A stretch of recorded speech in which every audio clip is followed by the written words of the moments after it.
Hello ladies and gentlemen, and welcome to my review of Godzilla vs. Kong. Before we get into the actual review, I do just want to mention a few things. First of all, I know the scenery is kind of boring. I don't have anything from this movie other than little Godzilla here. And I also don't even have like a monster shirt to wear.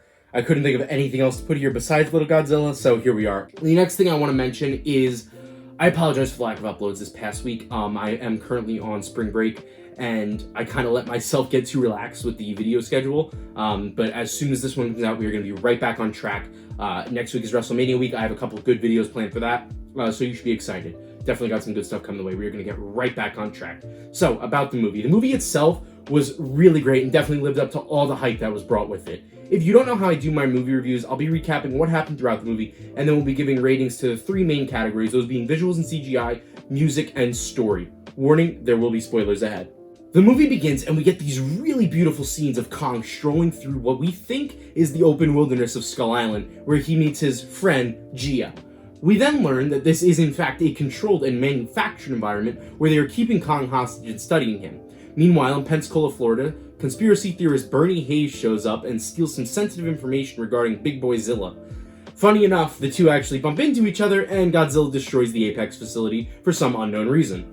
Turns out, Hayes has a podcast, and his number one fan just so happens to be Godzilla's best friend, Madison Russell, a returning character from King of the Monsters. She argues with her dad a bit over whether Hayes is correct or just some kook losing his mind. Our big bad for the movie, Walter Simmons, owner of Apex, has a little chat with Dr. Nathan Lin regarding the Hollow Earth theory and the idea that there may be some source of immense power below, and that it could be used to replace our big lizard boy. Simmons sends his daughter and a large team to transport Kong and have him lead them through the Hollow Earth. Unfortunately, to get there, they need to travel to the Arctic, and the only way to get there is by boat. It's here that we learn Gia can actually communicate with Kong through sign language. Madison goes with her buddy Josh Valentine to find Hayes, and they're successful in doing so. We get some mopey backstory about his wife, and they decide to team up and take down Apex. Finally, we get our first encounter between the two kaiju. Godzilla and Kong battle it out on top of the battleship slug for slug. Godzilla takes Big Monkey into his home territory under the water and nearly drowns him several times as Kong makes desperate attempts to reach the surface for air. Godzilla appears to have defeated Kong as he lays on the base of the ship gasping for air when the humans decide they have one option before Godzilla kills Monkey Man, and that is to turn off all the electronics in the hope to convince Big Lizard he has won. The team then takes Kong to the entrance of the Hollow Earth in Antarctica and they convince him to lead them down below. They make their way into what seems to be like another dimension of sorts with gravity above and below them. I don't know, it's really confusing to think about, nevertheless watch the camera turn every which way. It appears Kong feels at home here as he takes down a few monsters and asserts his dominance. At the same time, up on the surface world, our team of two kids and a depressed theorist find their way into an Apex facility in Hong Kong. It is here that we get our first good look at the monstrosity that is Mechagodzilla. We also learn that Apex has been breeding skull crawlers and likely some other monsters for their own special purposes. Mechagodzilla is powerful and has a lot of potential to defeat the big man himself, but the power source is not stable enough to sustain more than a minute or two of fighting. Down below, in the Hollow Earth, Kong finds his way to the source of the power and gets himself a sweet axe before claiming the throne and identifying himself as the king below. Madison and friends find themselves a dragon head and learn that the severed heads of Ghidorah are being used to control Mechagodzilla. Basically, it's explained like this. Ghidorah's three heads have separate brains because his neck is so long, each of the brains can't communicate through neurons physically, so they use a telepathic link. One of the brains is inside Mechagodzilla, and somewhere else is another, which through some technology BS can be controlled telepathically by a human user. It's weird, I don't know. I don't see the reason why they couldn't just say he's remote controlled and needed all the telepathy crap, but I guess they needed a way to tie up the loose end at the end of King of the Monsters. I don't know. Nearby, Godzilla finds his way to Hong Kong, where just below him, Kong places the axe into an ancient rune. Apex reveals their true plans as they attempt to ditch our heroes below and take off with a sample of the power source, which through a signal is transported to the main facility? Let me get this straight. Through this other dimension, not only were they able to transfer data, but they straight up transferred this mythical energy source? Okay. Kong stops the bad guys below, and I know I'm being a bit of a stickler here, but Godzilla sends a beam straight down to where Kong is. So let me get this straight. I'm fine with the fact that Godzilla can sense Kong or whatever. That's perfectly fine. But if he could sense kaiju in the Hollow Earth below, how are there not just giant holes everywhere when Godzilla feels threatened by something below? Okay, I promise that's enough of the overanalyzing. Kong makes his way to the surface brandishing that sweet axe, and round 2 begins. The two big boys fight throughout Hong Kong and absolutely wreck each other. This is without a doubt the best giant monster fight in cinema history.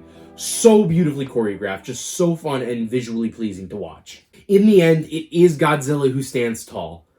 Look at me, right in the eyes. All you Kong fanboys about to say Godzilla didn't win because he didn't kill Kong. Just shut up, okay? Just shut up. I don't care.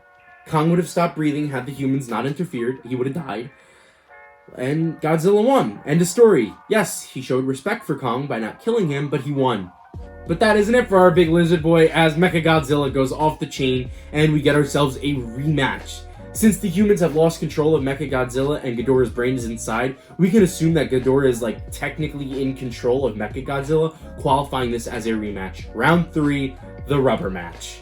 Godzilla fights hard, but Mechagodzilla is just too strong for him. Nearby, the heroes use their ship as a defibrillator to bring Kong back to his feet and rejoin the fight.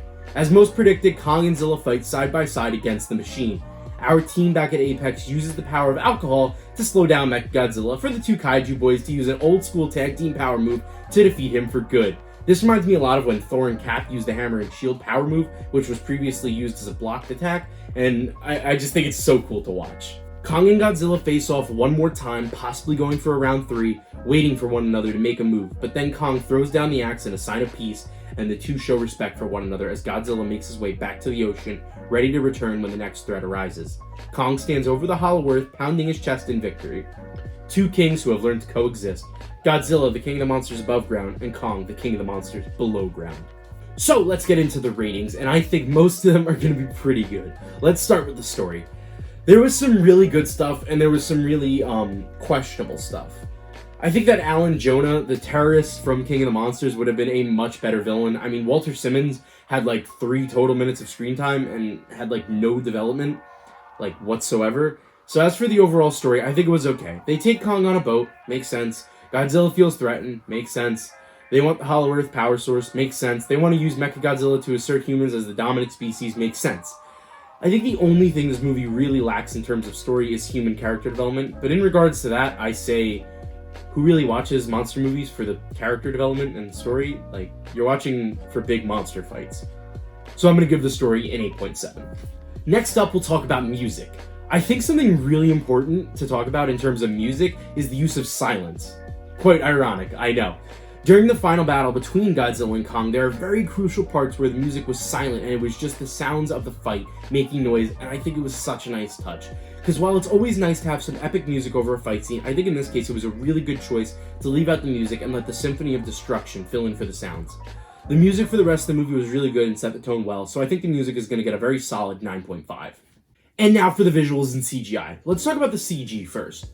When you have a giant monster movie like this, you really can't cut down on the animation budget, and believe me, they didn't. Both Kong, Godzilla, Mechagodzilla, and all the other kaiju in this movie looked amazing and so lifelike. I'd go as far to say this is the best CG we've seen so far in Legendary's Monsterverse. So let's get into the visuals. Oh my god, every single shot of this movie is just stunning to watch, from the natural habitats of Skull Island and the Hollow Earth to the gorgeous fight in the glowing city of Hong Kong. This movie is filled with color and is so pleasing to watch.